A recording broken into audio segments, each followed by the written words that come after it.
When I first started this YouTube series, September Song, I tagged it The Lighter Side of Getting Older. And I like to keep it light because that way it's much easier to write. But every now and again something happens or I'm involved in some sort of event that makes me want to share my thoughts whether or not anybody is interested or cares. This episode is not going to be light and airy. It all started about a week ago when we were enjoying my daughter's family visiting from Austin. Erica, my wife, walked out to find one of our neighbors standing at our back door. My wife asked Bill, that's not his name, "Is there something wrong?" Seems Bill had no idea where he was and was talking about somebody stealing from him. Erica asked him in, and it was soon clear that Bill was not quite himself. Bill is older, about 80, and we soon concluded that he was a victim of advancing Alzheimer's. Of course, no one at the house was qualified to make that diagnosis. It just seemed obvious. After we got Bill back home, Erica was obviously thunderstruck. She had only been talking to him a few days before, and he seemed fine. I guess this can come on pretty quickly, or we just missed the clues. The whole happening has made a clear impression on me because my family seems to have a bad gene for Alzheimer's. Before I talk about this dreadful condition, I want to assure you that I'm not a doctor and have no special training or aptitude in neuroscience.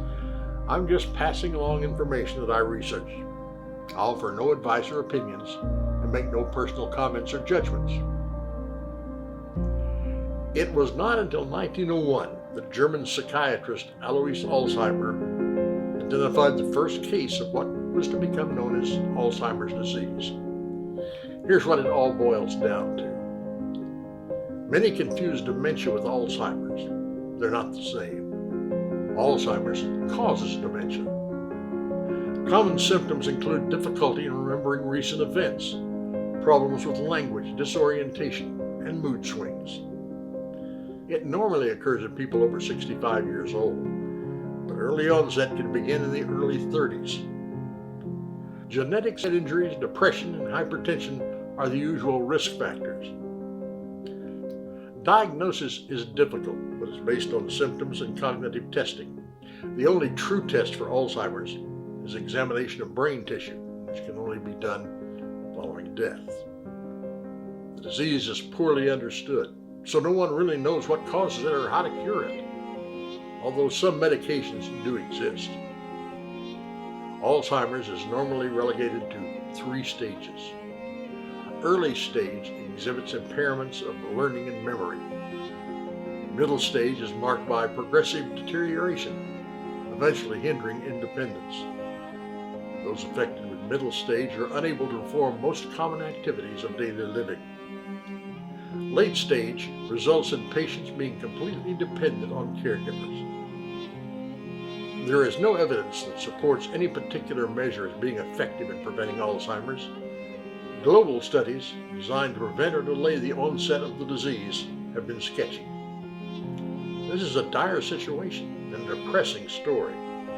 I wish there was some way I could lighten the facts and provide a silver lining of wonder medications and treatments just around the corner. But I can't.